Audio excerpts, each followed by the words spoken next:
I think there is a nervousness getting into things where faith and where science intersect. In our society, that's a very delicate thing to talk about. An individual's faith is something very personal, very dear to them, very close, very intimate. And anything that comes up that seems to challenge that can get very personal. And I think that's why there's such an emotional response and reaction by so many people. So it takes courage to write such a book. But I think it needed to be written. The issues that Eric addresses in the book, I think, are something that anyone who deals in certainly the area of Syro-Palestinian archaeology, or has it's often referred to biblical archaeology, because archaeology from that part of the world touches upon the history of the Bible unavoidably.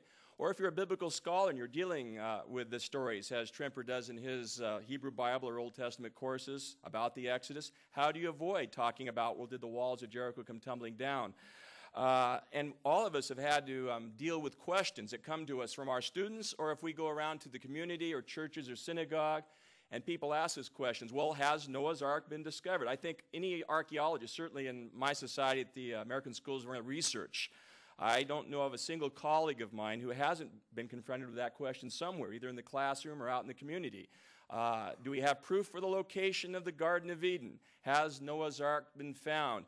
What about the discussion or the claims that the chariot wheels of Pharaoh's army has been found in the Red Sea? These are they're on the internet. My students ask me these questions, and that, of course, leads to other questions. What about the Exodus? What about the 10 lost tribes of Israel? So these are things we're always hearing about and having to deal with.